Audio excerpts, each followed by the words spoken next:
ಎಲ್ಲ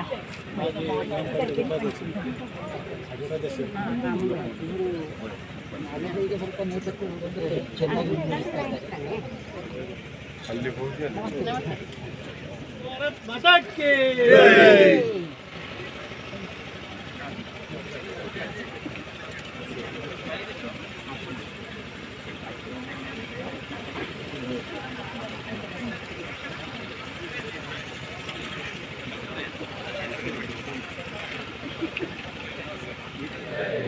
बोलो भारत माता की, भारतीय जनता पार्टी की।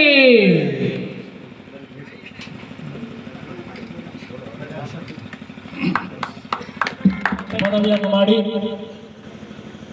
ಭಾರತಾಂಬೆಯ ಸೇವೆ ಮಾಡಬೇಕು, ತಾಯಿ ಭಾರತೀಯ ರಕ್ಷಣೆ ಮಾಡಬೇಕೆಂಬ ದೃಷ್ಟಿಯಲ್ಲಿ ಭೂಸೇನೆಗೆ ಸೇರಿಕೊಂಡು ಅಲ್ಲಿ ಕ್ಯಾಪ್ಟನ್ ಹುದ್ದೆಗೆ ಏರಿ ಸ್ವಯಂ ನಿವೃತ್ತಿಯನ್ನು ಪಡ್ಕೊಂಡು ಇನ್ನು ಸಮಾಜ ಸೇವೆ ಮಾಡಬೇಕು, ಜನಸೇವೆ ಮಾಡಬೇಕು ಅಂತ ಹೇಳುವಂಥ ದೃಷ್ಟಿಯಲ್ಲಿ ತಣ್ಣೂರು ಮಂಗಳೂರಿನಲ್ಲಿ ಭಾರತೀಯ ಜನತಾ ಪಾರ್ಟಿಯ ಜಿಲ್ಲಾ ಸಮಿತಿಯ ಪದಾಧಿಕಾರಿಯಾಗಿ ರಾಜ್ಯ ಪ್ರಧಾನ ಕಾರ್ಯದರ್ಶಿಯಾಗಿ ಕೆಲಸವನ್ನು ಮುನ್ನಡೆಸ್ತಾ ಇರಬೇಕಾದ್ರೆ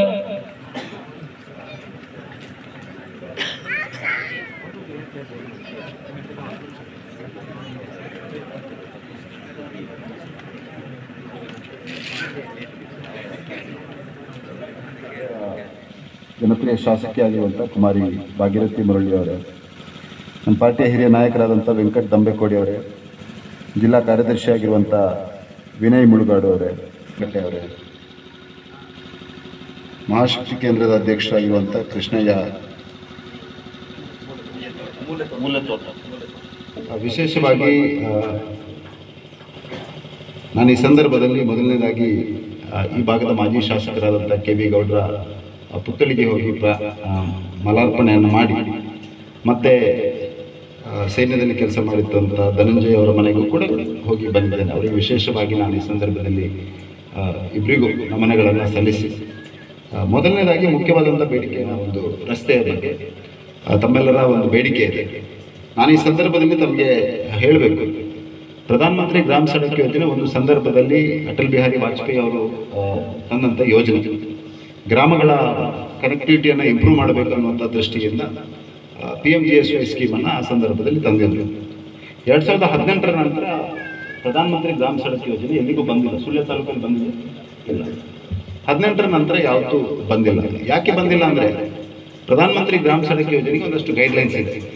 ಹ್ಯಾಬಿಟೇಷನ್ ಟು ಹ್ಯಾಬಿಟೇಷನ್ ಕನೆಕ್ಟ್ ಮಾಡುವಂಥದ್ದು ಪ್ರಧಾನಮಂತ್ರಿ ಗ್ರಾಮ ಸಡಕ್ ಯೋಜನೆಯ ಉದ್ದೇಶ. ಹ್ಯಾಬಿಟೇಷನ್ ಅಂದರೆ ಒಂದು ಹಳ್ಳಿ ಜನಸಮೂಹ ಇರುವಂಥ ಪ್ರದೇಶಕ್ಕೆ ಹ್ಯಾಬಿಟೇಷನ್ ಅಂತ ಹೇಳ್ತಾರೆ.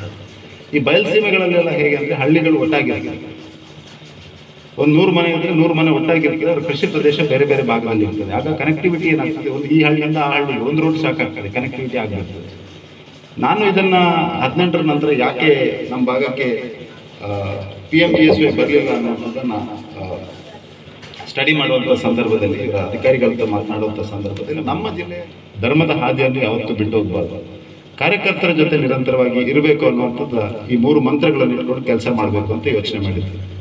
ಯಾಕೆಂದರೆ ಈ ಇದನ್ನು ತುಳುನಾಡು ಅಂತ ಕರಿತೇವೆ, ಇಲ್ಲಿ ಯಾರಿ ಭಾಷೆ ಮಾತನಾಡೋದಿದ್ರೂ ಕೂಡ ಈ ಭಾಗ ಹೇಗೆ ಅಂದರೆ ಇದು ಒಂದು ಸತ್ಯ ಧರ್ಮ ನ್ಯಾಯದ ನೆಲ. ಇಲ್ಲಿ ಸತ್ಯ ಧರ್ಮ ಮತ್ತು ನ್ಯಾಯವನ್ನು ಪರಿಪಾಲನೆ ಮಾಡಿದರೆ ತುಂಬ ದಿನ ಸಾಗೋದಿಲ್ಲ, ಸ್ವಲ್ಪ ಸಾಗ್ತದೆ, ಮತ್ತೆ ಒಂದು ಸಲ ಬೀಳ್ತದೆ.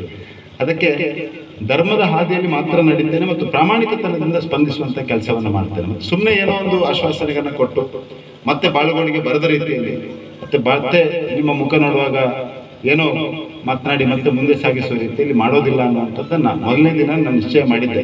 ಅದು ತುಂಬ ಜನರಿಗೆ ಸಂತೋಷ ಕೊಡಲಿಕ್ಕೆಲ್ಲ, ಯಾಕೆಂದರೆ ರಾಜಕಾರಣಿಗಳು ಅಂತ ಹೇಳಿದ ಕೂಡಲೇ ಆ ತೂಕ ಕೊನೊಕ್ಕ ಅಂತ ಹೇಳಿ ಮತ್ತೆ ಆಗದಿದ್ರೆ ಏನು ಮಾಡೋದು, ಮತ್ತೆ ಪುನಃ ಮುಖ ನೋಡಬೇಕು, ಸುಧೀರ್ರ ಮುಖ ನೋಡಬೇಕು, ಇವತ್ತು ಸೇರ್ಪಡೆ ಆಗಿರುವಂಥ ನಮ್ಮ ಗಿರೀಶ್ ಶರ್ಮಿಳಾ ಅವರ ಮುಖ ಮತ್ತೊಮ್ಮೆ ನೋಡಬೇಕು.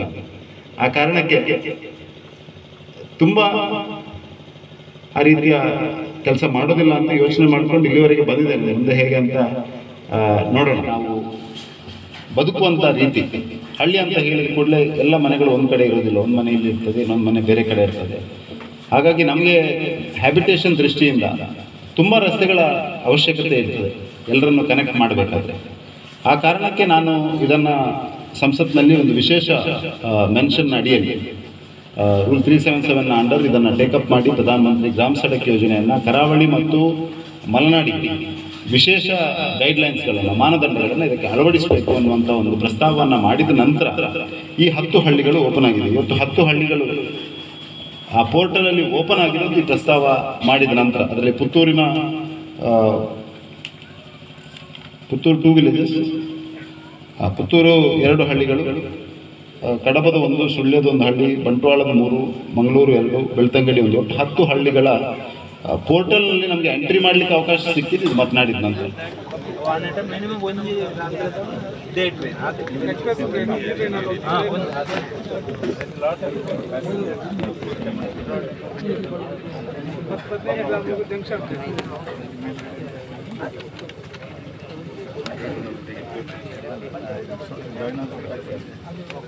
Yes, it will.